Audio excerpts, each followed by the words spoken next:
Hello and welcome back to Shorthand Pro.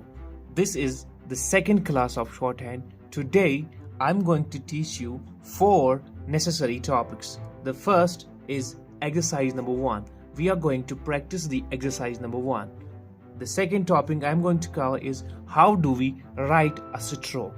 The third topic is what is a size of a stroke. The fourth is what are the outlines in shorthand. So let's get started. चलिए शुरू करते हैं exercise number 1 से.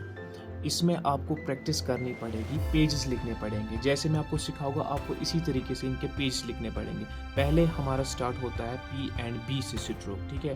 तो हमें इनके pages लिखने हैं. आपको सीखना है कैसे लिखते हैं. देखिए P B P B P B. आपको इसी तरीके के इनके पेजेस लिखने हैं. Then we have the next stroke T D. See how it is written T D T D. ये आपको इसी तरीके से प्रैक्टिस करनी है इन स्ट्रोक्स की, ताकि ये आपको ज़बानी याद हो जाए.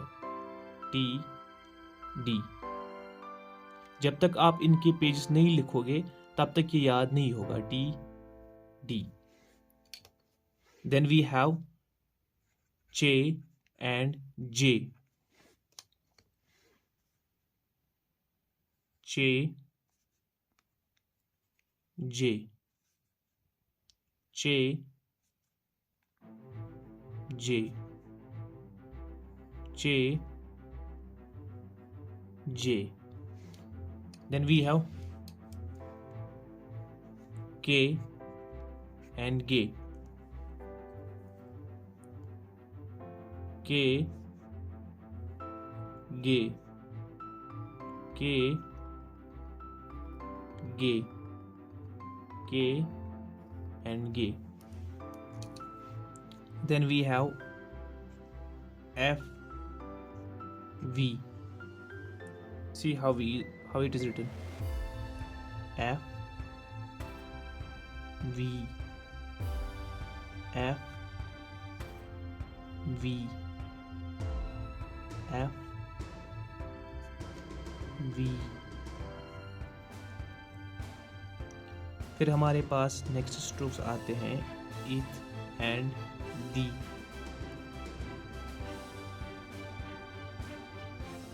इथ दी इथ दी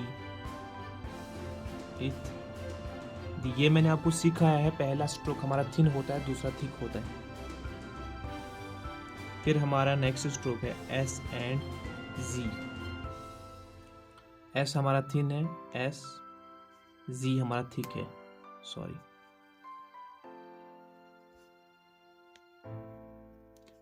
एस जी एस जी.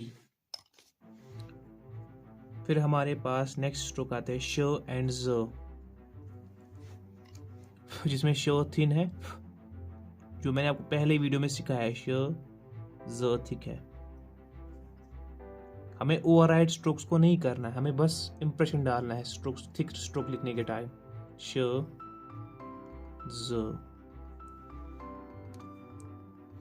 फिर है हमारे पास एम और N.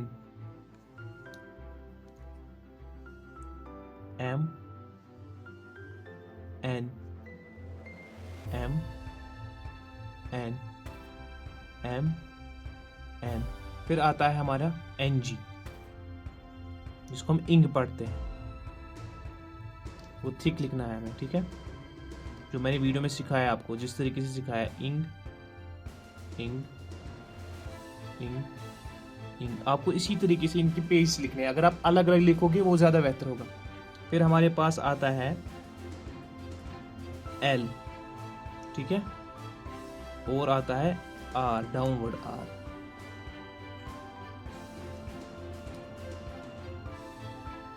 L R, L R, L R. फिर है अपवर्ड आर और way, R way, R way, R way. फिर है हमारा ये है अपवर्ड और है डाउनवर्ड। देखो कैसे लिखते हैं, वे है वे, डाउनवर्ड है, अपवर्ड है।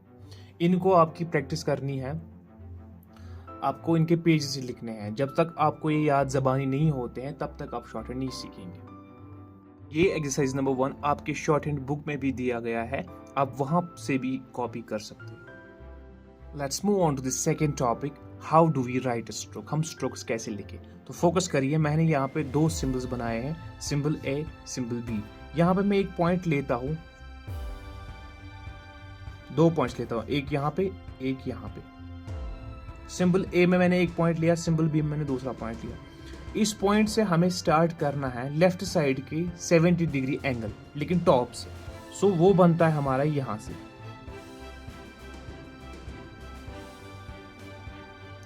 तो ऐसा स्ट्रोक हम कौन सा वाला लिखते हैं, वो बन गया हमारा पी। यानी जो हम इस पॉइंट से लेफ्ट 70 डिग्री एंगल में बनाएंगे वो हमारा पी बनेगा। तो इसको मैंने लाइट लिया, अगर यही मैं डार्क थोड़ा सा हेवी लिखूंगा तो वो मेरा बी बन जाएगा। तो आ गया हमारा पी एंड बी। कैसे लिखते हैं, लेफ्ट साइड 70 डिग्री एंगल से जो भी स्ट्रोक लिखा जाता है वो हमारा पी एंड बी है। अब फर्क हो गया, अगर हम थिन लिखेंगे तो पी बनेगा, अगर हम थिक लिखेंगे तो बी बनेगा।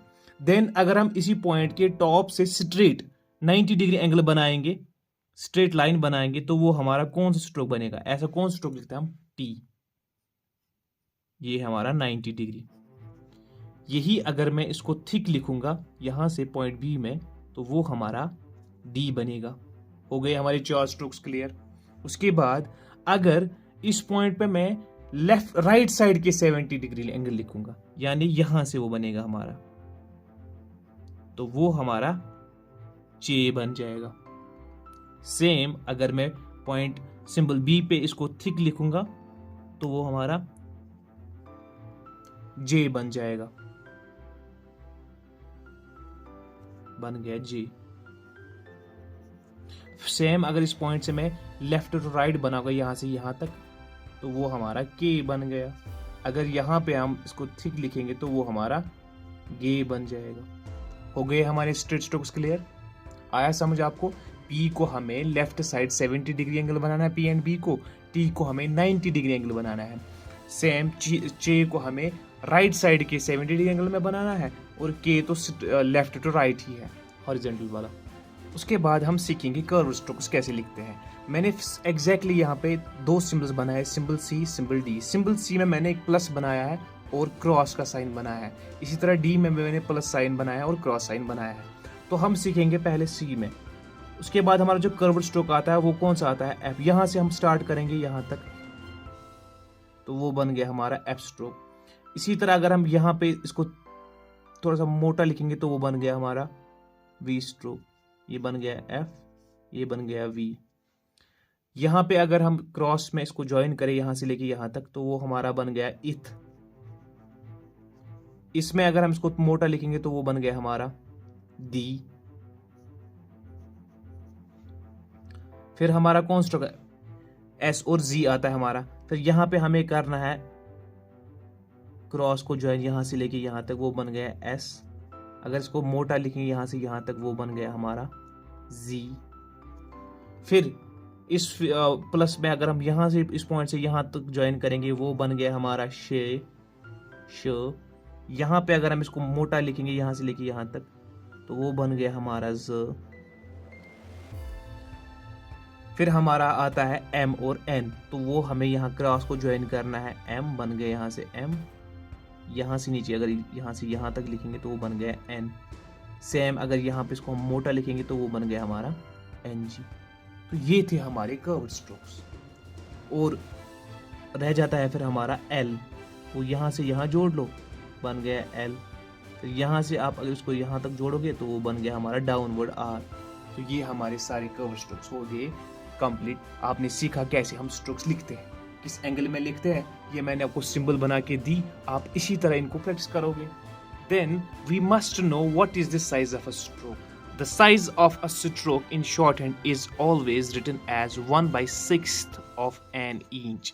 You don't have to write it so long, nor you don't have to write it so short. So you have to remember that you should always write any stroke at 1/6 of an inch. After that, we have outlines of shorthand. In shorthand, there are 3 outlines. The first outline we have is above the line. I'll show you. The second is on the line, and the third is across the line, or we can say below the line.